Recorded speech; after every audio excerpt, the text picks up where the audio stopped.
Hey guys, Ron from FunctionBuilt-Aquatics. So I'm shooting an update video of our outdoor tub.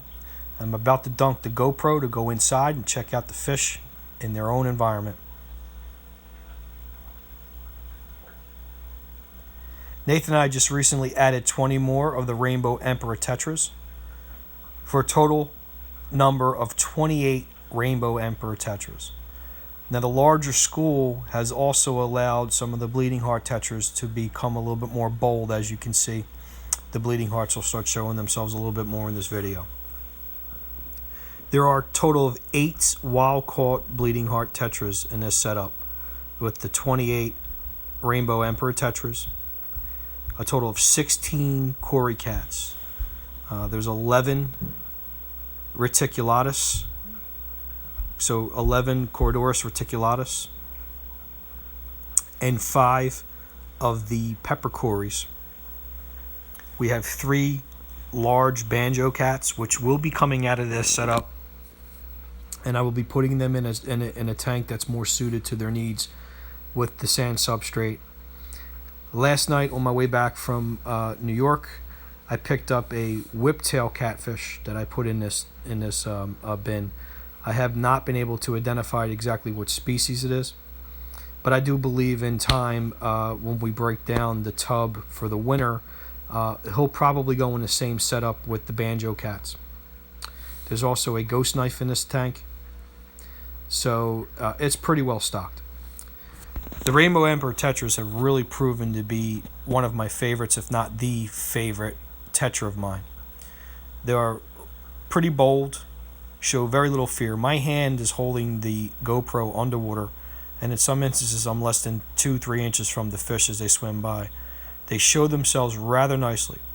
I cannot wait until we bring them in at the end of the summer and put them inside a 55 or a 75 and get a chance to actually see how well their colors developed from being outdoors for the summer. You just saw one of the groups of the Corydoras reticulatus cruising around, and like I mentioned before, there's a total of 11 of them, so there's larger ones and a small group of smaller ones. I have been slowly, every other day or so, I've been feeding the fish in the bin. So I've been giving them a combination of flake food and the other dry foods that we use, and one of them being the Paradigm carnivore and the Paradigm herbivore. So I do feed the fish in this bin every other day. I do also rely on the naturally occurring insects in my backyard that actually find their way in the water column, either get stuck in the water or so on and so on, and I've noticed that the fish do pick them off the surface, so they are feeding on their own. The cories are spending a lot of time hanging together, schooling together, and doing their thing, and I'll tell you what, Cory cats are amazing. As I mentioned prior in the video, I recently just added a whiptail catfish that will eventually be going into a sand type tank with the banjo cats. But I'm looking for a species of pleco that would do really good in this tank, a particular pleco. I'm not really that big of a fan of plecos, so I'm not really adverse to the different individuals that exist.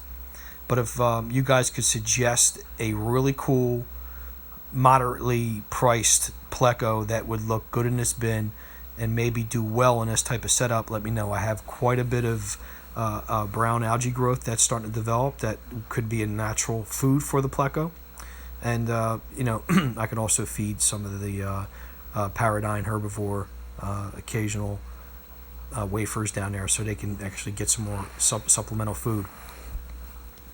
So far the plants are doing really well. This crypt was moved under the floating formation, so it receives a little bit more shade and a little less direct sun, and it's looked like it's actually spread out and has opened up a little bit more.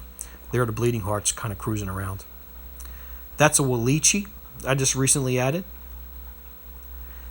I also added a couple of different plants, especially I think it's pronounced ambula, and that's on the right hand side. We'll probably catch it when I pan over to the right at some point. when we redunked the camera, I'm actually looking for the whiptail cat. I'm just want to check out and see where he's been hiding. This is the morning after I actually added him to the tub. So I put him in the tub at like 10 o'clock at night after acclimating him for 45 minutes. My guess is that he's probably hiding under the driftwood, which the banjo cats and the ghost knife actually hide under all the time. The sword plants are starting to get a little bit of algae growth on them, which is expected. It doesn't seem like it's choking them out or causing any problems. And that's where I think maybe an Otocinclus or a nice pleco, a nice small to medium-sized pleco with some color could probably help and benefit the Amazon swords and the different sword plants that are in here to maybe clean them from the algae. I did a very good job in keeping snails out of this tub. I'm trying to make sure that I don't add any ram's horns or any snails that'll cause any problems eating the roots of the plants or eating plants themselves. So, if you like what we're doing, give us a thumbs up. If you haven't already subscribed, please do so.